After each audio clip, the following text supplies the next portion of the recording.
नमस्कार। आज हम आपके लिए एक कहानी लेकर आए हैं जिसका शीर्षक है सोना और सोना। माल्यापुर शहर में ईमानदार रामदास रहता था। उसका विवाहित जीवन आनंदमय था और उसके 2 छोटे बेटे थे। जब उसकी पत्नी अचानक बीमार होकर चल बसी तो उसके सामने यही समस्या आन खड़ी हुई कि उसके बेटों की देखभाल कौन करेगा। उसने काफ़ी देर इस पर विचार किया और फिर यही फैसला किया कि वह अपने बेटों को दूरवर्ती गांव में उनके मामा के पास छोड़ देगा। लेकिन अपने बेटों के साथ जाने से पहले रामदास अपनी पत्नी के कीमती आभूषणों और उसके सारे पैसों को अपने धनी पड़ोसी शैतान सिंह के पास ले गया। उसने अपने पड़ोसी से कहा, भाई, मेरे पास अपने बच्चों के भविष्य के लिए बस यही है, कृपया इसे सुरक्षित रखें। निश्चिंत रहो, शैतान सिंह ने कहा। उसने उसे आश्वासन दिया कि उसकी संपत्ति उसके पास इस तरह से सुरक्षित रहेगी जैसे कि सूर्य आसमान में रहता है। दुर्भाग्य से शैतान सिंह जितना धनी था उतना ही लालची भी था। कुछ महीने बाद रामदास माल्यापुर वापस लौटा और अपना धन वापस मांगा तो शैतान सिंह ने उसे एक बक्सा दिया जिसमें नकली आभूषण और सिक्के थे। रामदास को फौरन पता चल गया कि उसके साथ कितना बड़ा धोखा हुआ है।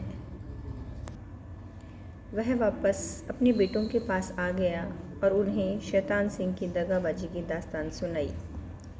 उसका दिल टूट चुका था। बहुत जल्द उसका देहांत हो गया। काफ़ी साल बीत गए। रामदास के दोनों बेटे अब मेधावी नौजवान थे। उन्होंने सोने के व्यापार का काम करना शुरू किया और धनी बन गए। लेकिन उन्हें शैतान सिंह की धोखाधड़ी और अपने पिता की पीड़ा याद रही। एक दिन वे अपने पुराने शहर माल्यापुर के लिए चल पड़े। बड़े भाई ने अपने बाल बढ़ा लिए थे, उसकी दाढ़ी भी थी। एक धर्मात्मा का भेष बनाकर उसने माल्यापुर के निकट बहने वाली नदी के किनारे एक वीराने से मंदिर में अपना डेरा जमा लिया। छोटा बेटा एक राजकुमार के भेष में ढेरों सेवकों के साथ शैतान सिंह की हवेली के सामने के मकान को किराए पर लेकर वहाँ रहने लगा। राजकुमार बहुत शानो शौकत से रहने लगा। वह महत्वपूर्ण व्यक्तियों की दिल खोल कर खातिर करता और जरूरतमंदों को उदारता से दान देता। शीघ्र शैतान सिंह का ध्यान उसकी तरफ आकर्षित हुआ। उसने सोचा, यह नौजवान इस तरह से पैसा खर्च कर रहा है जैसे कोई किसान अपने खेत में बीज बिखेरता है। वह एक भिखारी को 1 रुपया देता है जबकि काम 1 पैसे से भी चल सकता है। हर शाम संगीतज्ञ उसके सामने गाते हैं और अच्छा इनाम पाते हैं। वह पैसा जिसे लोग के संदूकों में बंद होना चाहिए था, वह भिखारियों और गवैयों के सामने फेंका जा रहा है।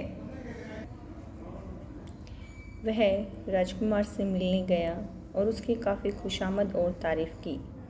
राजकुमार ने भी उसे सम्मान दिया और वे दोनों मित्र बन गए। एक रात राजकुमार चिल्लाया, चोर चोर।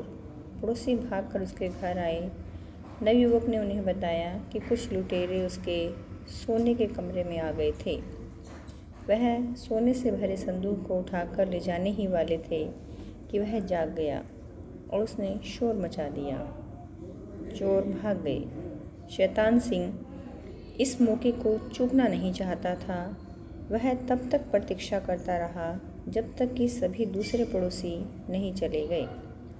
तब उसने कहा, नेक राजकुमार, आपको इस असुरक्षित घर में नहीं रहना चाहिए। मैं आपका मित्र हूँ और मेरा घर एक किले की तरह है। क्या आप मेरे घर में मेरे प्रतिष्ठित मेहमान बनकर नहीं रह सकते? आप और आपकी दौलत मेरे घर में सुरक्षित रहेगी। राजकुमार ने उसे धन्यवाद दिया और उसका प्रस्ताव मान लिया। 1 दर्जन संदूक, जिनके विषय में कहा गया था कि वह सोने से भरे हैं, शैतान सिंह के घर ले जाए गए। मेहमान को एक बड़े कमरे में ठहराया गया। उसने यह देखकर राहत की सांस ली कि उसके कीमती संदूक उसके पलंग के पास रखे हैं। अपने मेहमान की दौलत देखकर शैतान सिंह बहुत प्रसन्न था। उसे उस दौलत को हड़पने की इच्छा तीव्र होने लगी। अपने उद्देश्य की प्राप्ति के लिए मन ही मन उसने योजना बनाई। उसकी आंखों की नींद गायब हो गई। एक दिन राजकुमार के सेवकों ने यह घोषणा की कि उनके स्वामी बीमार हो गए हैं। राजकुमार ने कोई खाना नहीं खाया। कम से कम उसकी मेज़बान को यही एहसास हुआ। बीमारी बढ़ती हुई लगने लगी। एक दिन सुबह राजकुमार ने शैतान सिंह को अपने पलंग के पास बुलाया और धीरे धीरे कहने लगा, मेरे दिन गिने चुने हैं।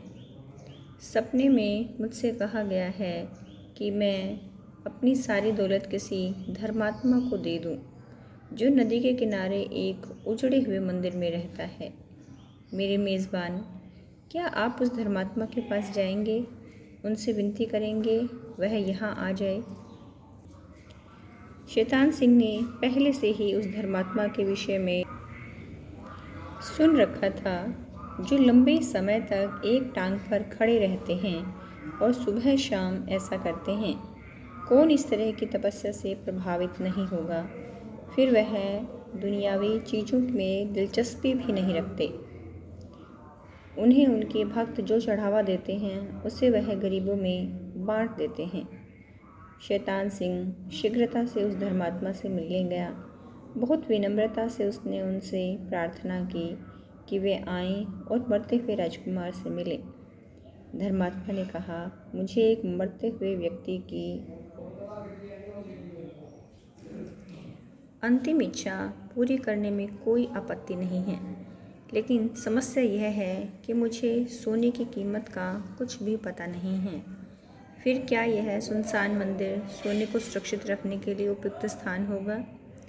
शैतान सिंह ने फौरन कहा, आप चिंता न करें, मुझे सोने का मूल्य बेहतर मालूम है।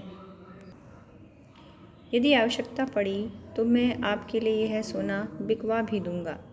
जहाँ तक इसे सुरक्षित रखने का सवाल है, मैं इसे अपने घर में रखने के लिए तैयार हूँ।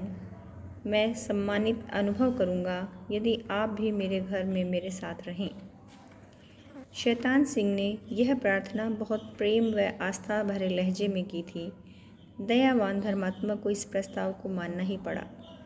वह शैतान सिंह के घर आ गए। कुछ हिचकिचाहट के प्रकट करते हुए उन्होंने मरते हुए राजकुमार से धन स्वीकार कर लिया और उसे आशीर्वाद दिया। धर्मात्मा के आशीर्वाद में इतनी शक्ति थी कि राजकुमार की हालत खराब होने की बजाय उसका चमत्कारिक सुधार हुआ। धर्मात्मा के साथ वह भी दुनिया के बेहतरीन पकवान बड़े चाव से खाने लगा। इसका खर्च तो शैतान सिंह ही उठा रहा था।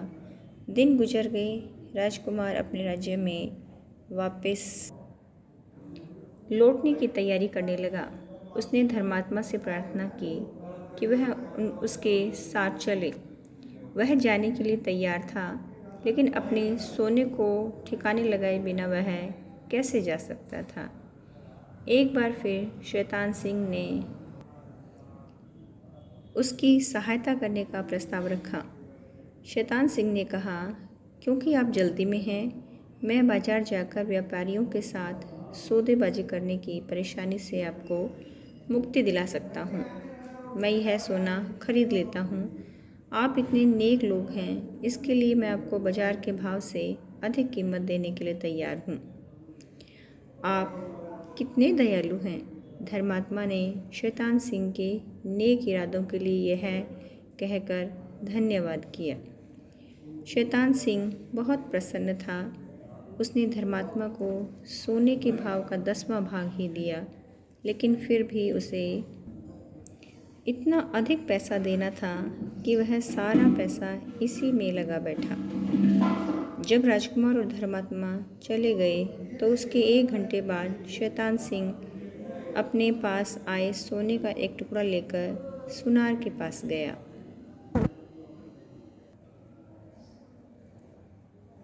सुनार ने उसका मजाक उड़ाते हुए कहा, तुम इसे सोना कहते हो, इसके बाद तुम तितली को बाज कहोगे। शैतान सिंह को जल्दी ही यह पता चल गया कि उसने जिस सोने को बोरी भर भर कर सिक्कों से खरीदा था, उसकी कीमत तो मुट्ठी भर सिक्कों से ज़्यादा नहीं थी। शैतान सिंह भागकर राजा के पास गया और उसे अपना दुखड़ा सुनाया कि किस तरह उसके साथ धोखा हुआ है।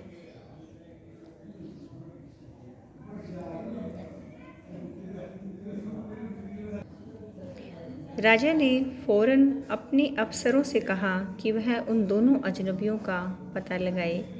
दोनों अभी तक शहर में थे।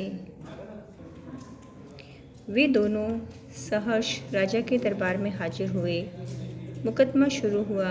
राजकुमार ने कहा, मैंने अपना सोना किसी को नहीं बेचा, मैंने तो उसे धर्मात्मा को भेंट किया था और उन्होंने अपने आशीर्वाद से मुझे ठीक कर दिया, तभी से सोना उनका है, मेरा उससे कोई लेना देना नहीं।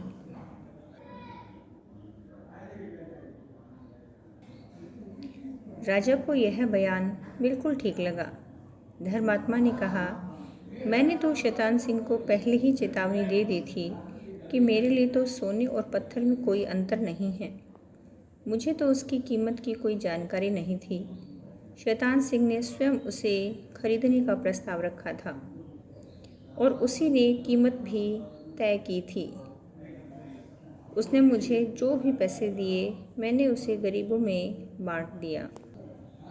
राजा को धर्मात्मा का बयान भी ठीक लगा। राजा ने कहा, शैतान सिंह, मुझे तुम्हारे लिए हमदर्दी है, लेकिन विचित्र स्थिति है। राजकुमार को जिम्मेदार नहीं ठहराया जा सकता।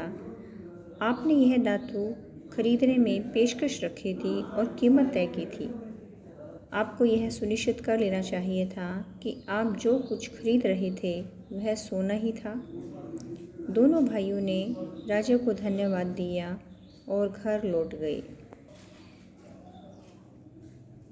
शैतान सिंह ने फिर कभी किसी को अपनी शक्ल नहीं दिखाई, लेकिन इसके बाद काफ़ी समय तक उसके उजड़े घर से विचित्र किस्म की रोने की आवाज़ें सुनाई देती रही। बच्चों, आज आपको ये कहानी कैसी लगी? धन्यवाद।